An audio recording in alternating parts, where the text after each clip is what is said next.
Payez le livreur sans avoir besoin de monnaie, vous transférez de l'argent à votre mère sans quitter la maison. Mais répondez-moi avec sincérité, quand avez-vous tenu pour la dernière fois de l'argent physique dans vos mains? De vrais billets, des pièces dans votre poche. Cette sensation du papier entre vos doigts. La semaine dernière, le mois dernier? Vous ne vous en souvenez même plus, n'est-ce pas? Et savez-vous pourquoi? Parce que l'argent physique est en train de disparaître, et pas par accident, pas par une évolution naturelle de la technologie, mais selon un plan délibéré conçu il y a des décennies, qui entre maintenant dans sa phase finale. En 2020, pendant la pandémie, quelque chose d'étrange s'est produit.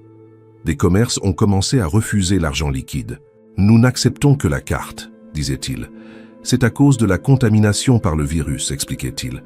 Cela semblait logique à l'époque, non? Mais la pandémie est passée et de nombreux établissements n'ont jamais recommencé à accepter l'argent liquide. Une coïncidence? En Suède, 98% des transactions sont déjà numériques. Des enfants grandissent sans jamais voir un billet de papier. Les personnes âgées sont forcées d'utiliser des smartphones pour acheter du pain.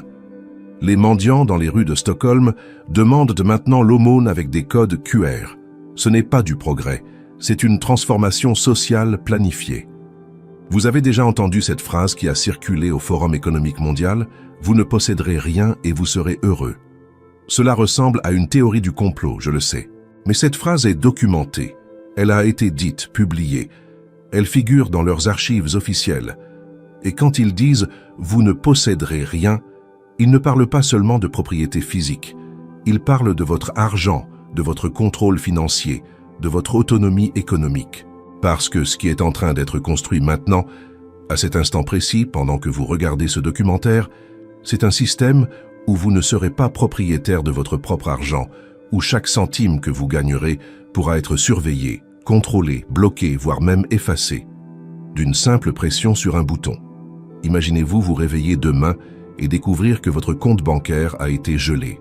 Non parce que vous avez commis un crime, non parce que vous n'avez pas payé quelque chose, mais parce que vous avez posté quelque chose sur les réseaux sociaux qui n'a pas plu au gouvernement, ou parce que vous avez acheté quelque chose que le système considère comme néfaste pour l'environnement, ou simplement parce que vous avez refusé d'obéir à une nouvelle règle mise en place pendant la nuit.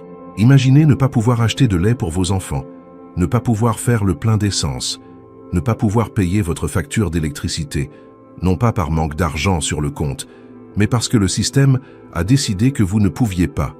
Cela vous semble-t-il être une dystopie de film de science-fiction?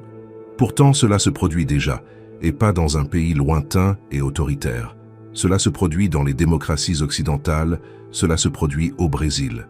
Ce documentaire est un dossier, une alerte financière, une enquête sur la plus grande arnaque économique jamais exécutée contre l'humanité.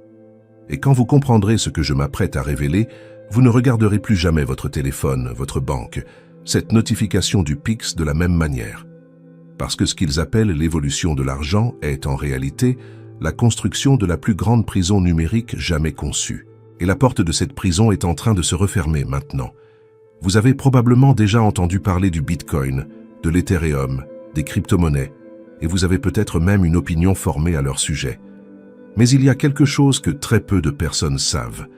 Il existe une différence abyssale entre les crypto-monnaies décentralisées et ce que les gouvernements sont en train de construire maintenant. Les CBDC, les monnaies numériques de banque centrale. Cela semble n'être qu'un terme technique, n'est-ce pas?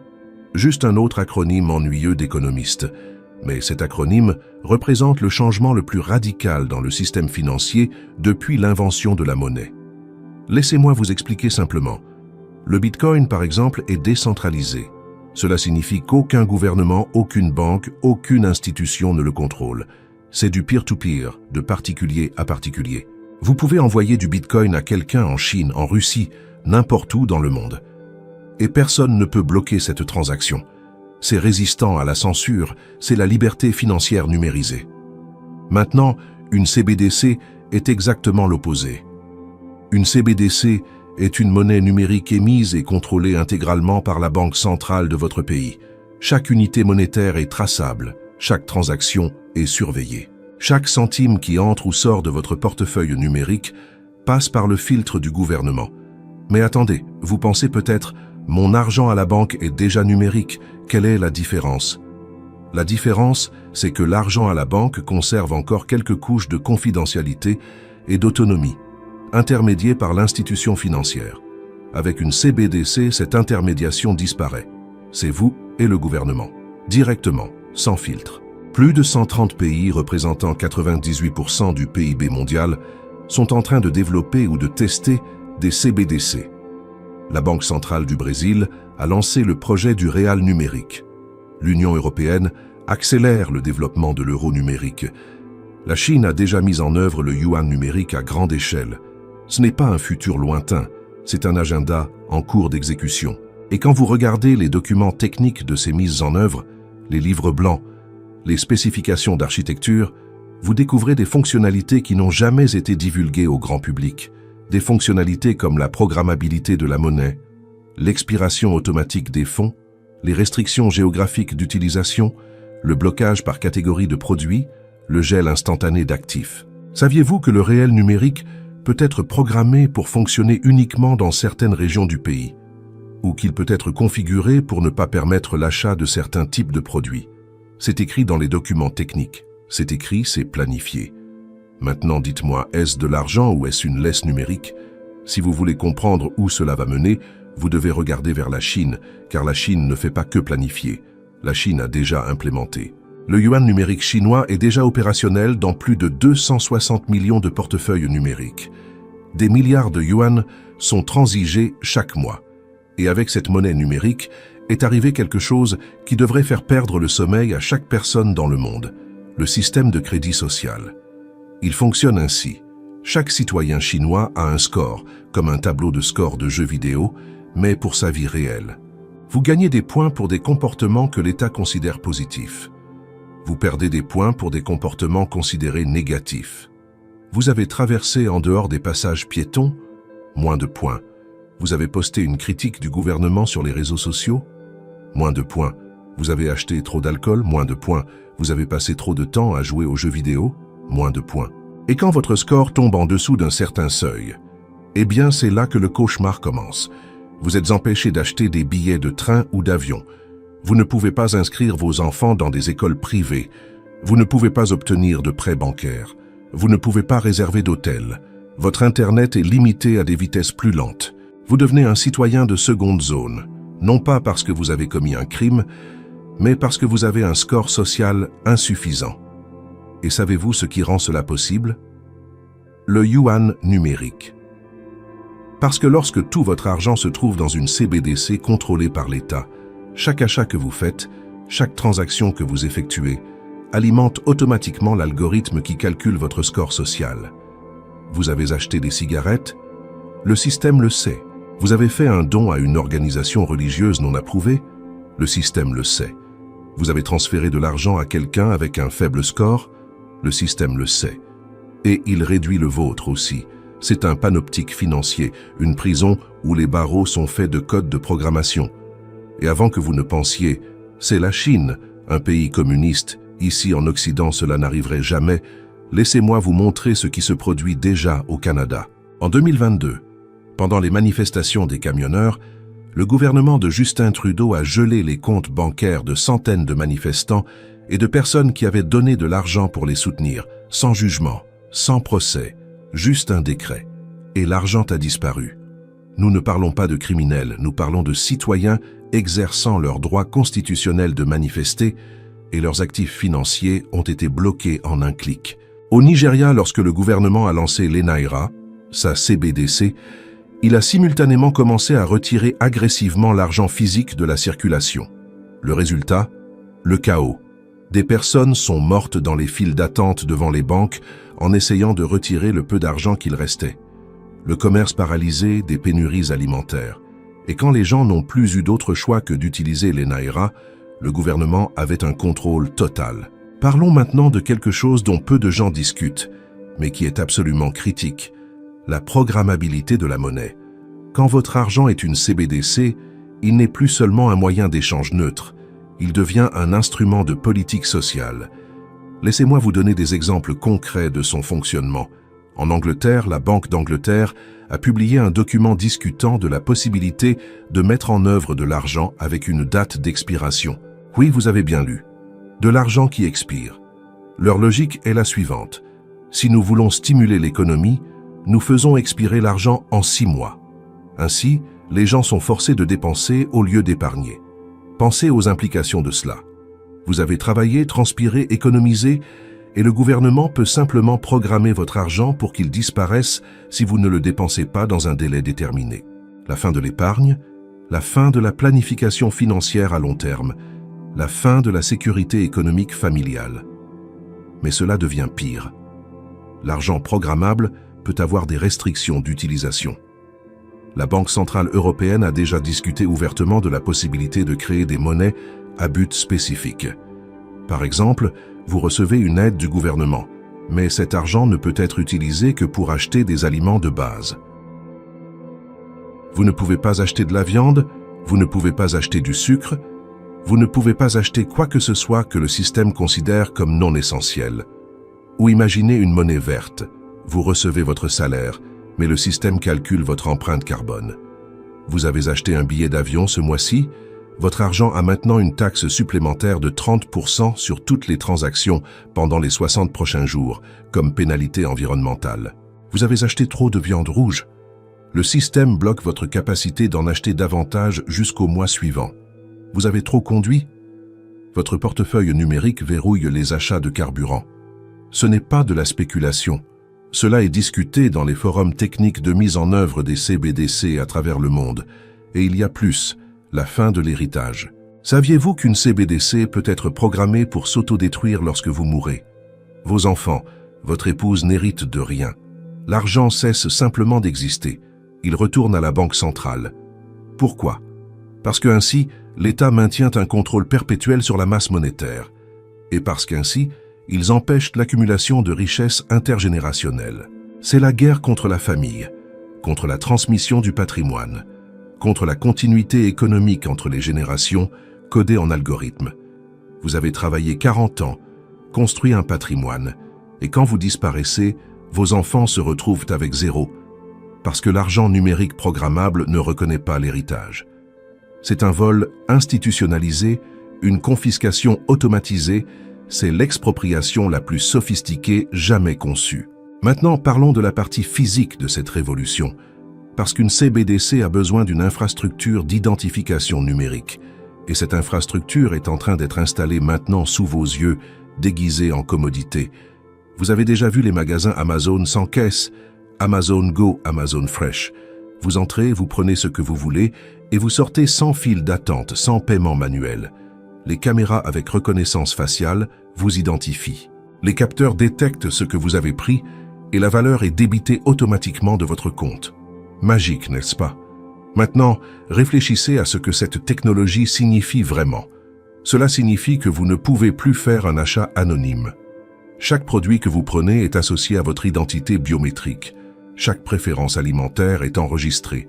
Chaque habitude de consommation est cartographiée. Et Amazon n'est pas seul. Les banques à travers le monde mettent en place des systèmes de paiement biométriques. En Chine, vous payez avec votre visage.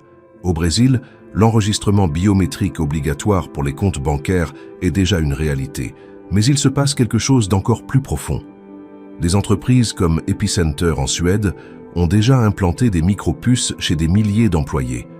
Des puces RFID de la taille d'un grain de riz insérées entre le pouce et l'index. Avec ces puces, ils ouvrent des portes, se connectent à des ordinateurs et oui, effectuent des paiements. C'est tellement pratique, disent-ils, vous n'oubliez jamais votre portefeuille à la maison.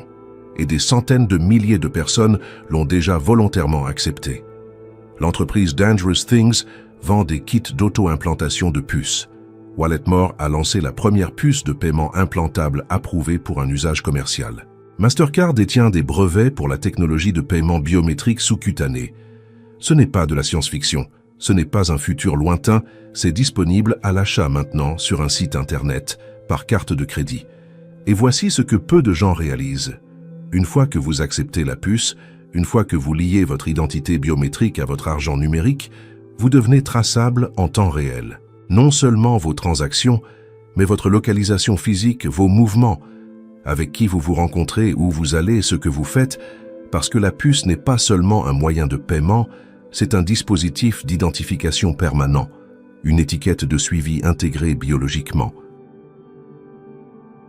Et quand vous combinez cela avec la 5G, l'Internet des objets, l'intelligence artificielle, la reconnaissance des formes, vous obtenez un système de surveillance totale, un système où l'État n'a même plus besoin de vous chercher, parce que vous êtes toujours connecté, toujours identifié, toujours surveillé. Et si vous refusez, eh bien, sans identification numérique, vous ne pouvez pas accéder à votre CBDC. Et si tout l'argent physique a été éliminé, vous ne pouvez tout simplement pas participer à l'économie. Vous devenez un citoyen, un fantôme économique, incapable d'acheter ou de vendre. Incapable d'acheter ou de vendre. Cette phrase vous semble-t-elle familière? Il y a près de 2000 ans, un homme nommé Jean, exilé sur une île rocheuse appelée Patmos, a écrit quelque chose que l'humanité a tenté de comprendre pendant des siècles. Apocalypse chapitre 13, versets 16 à 18. « Et elle fit que tous, petits et grands, riches et pauvres, libres et esclaves, reçoivent une marque sur leur main droite ou sur leur front, et que personne ne puisse acheter ou vendre sans avoir la marque, le nom de la bête ou le nombre de son nom. C'est ici la sagesse, que celui qui a de l'intelligence calcule le nombre de la bête, car c'est un nombre d'hommes, et son nombre est 666.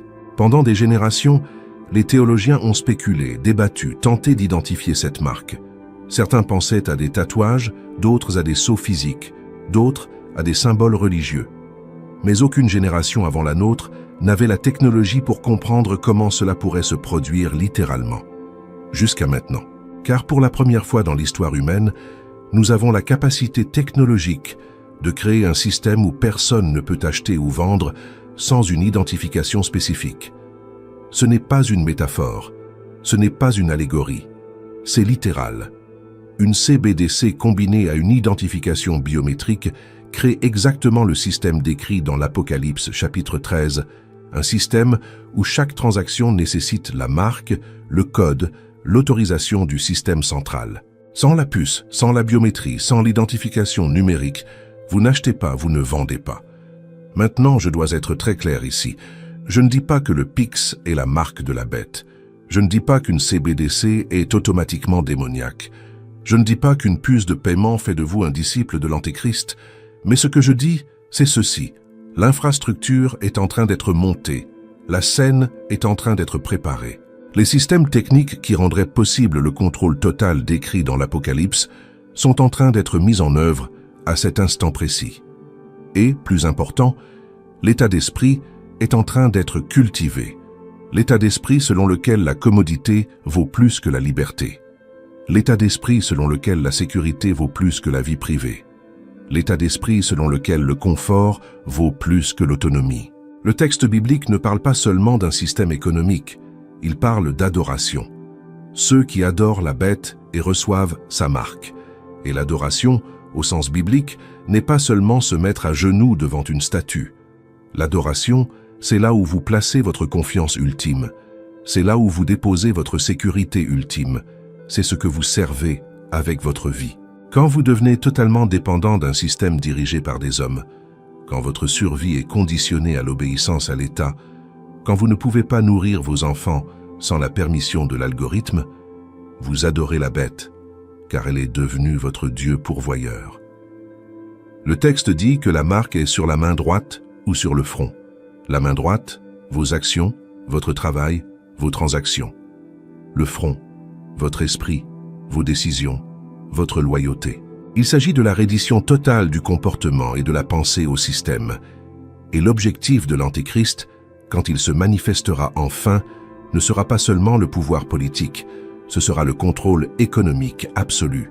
Car celui qui contrôle la nourriture, l'eau, l'énergie, l'argent, contrôle tout. Jésus a dit « Nul ne peut servir deux maîtres ». Et la marque de la bête, c'est l'exigence de choisir. Servez-vous Dieu ou servez-vous le système? Et voici la vérité que personne ne veut dire. Le système est en train d'être construit de telle sorte que choisir Dieu signifiera renoncer à une participation économique normale, signifiera une pauvreté volontaire, une marginalisation sociale, une exclusion économique, signifiera porter une croix réelle, pas seulement métaphorique. Mais voici ce que la majorité des gens ne réalisent pas. L'Antéchrist, ne pourra pas mettre en œuvre son système de contrôle instantanément. Il aura besoin d'une population déjà conditionnée, déjà habituée, déjà dépendante. Et c'est exactement ce qui est en train de se produire maintenant. Ils ne vont pas vous réveiller demain et exiger une puce sous peine de mort. Cela provoquerait de la résistance, une révolution. Au lieu de cela, ils rendent tout plus pratique, plus rapide, plus sûr, plus moderne. Et décennie après décennie, génération après génération, la cage se referme jusqu'au jour où quelqu'un réalise qu'il est piégé et il est déjà trop tard. Écoutez, j'ai besoin que vous fassiez quelque chose maintenant. Pas demain, pas plus tard. Maintenant. Ils sont en train de monter la cage numérique et ce n'est pas une théorie, ce n'est pas de la paranoïa. Ce sont des documents officiels, des systèmes déjà implémentés, des lois en train d'être adoptées pendant que tout le monde est distrait par le football et les séries. Votre famille a besoin de savoir cela, non pas pour paniquer, mais pour ne pas tomber dans le piège, pour ne pas tout accepter les yeux fermés, simplement parce que c'est pratique. Envoyez cette vidéo sur WhatsApp à votre père, à votre mari, à votre épouse, à vos enfants adultes, à vos amis de l'église, à vos collègues de travail. Parce que quand le système sera complètement mis en place, quand il n'y aura plus d'argent physique, quand tout dépendra d'une permission numérique, il ne servira à rien de dire « je ne savais pas ». Il ne s'agit pas de politique, il ne s'agit pas de gauche ou de droite, il s'agit de la liberté humaine fondamentale, de l'autonomie financière, de ne pas devenir un esclave numérique de l'État.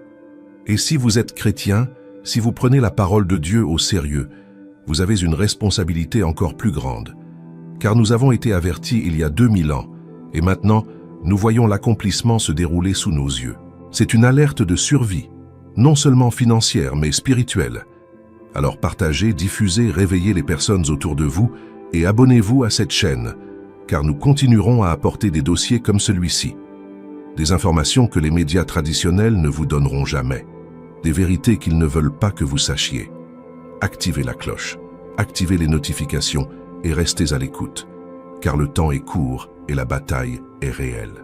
Père Céleste, Jéhovah Jireh, notre pourvoyeur, nous venons devant toi en ce moment, reconnaissant que tu es le propriétaire de tout, de l'or et de l'argent, des montagnes et des vallées, de chaque ressource qui existe sur cette planète.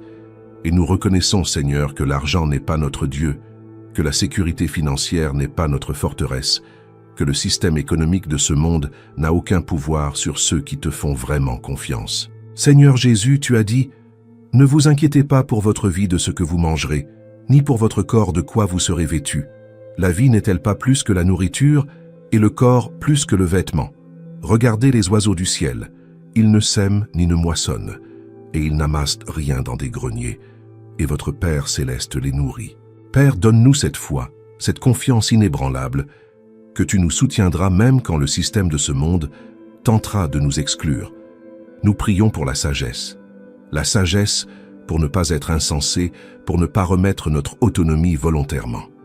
La sagesse pour reconnaître les pièges, la sagesse pour ne pas échanger la liberté contre la commodité. Mais nous prions aussi pour le détachement, afin que notre cœur ne soit pas attaché aux choses de ce monde, afin que nous n'aimions pas tant notre vie terrestre au point de te renier quand nous serons testés.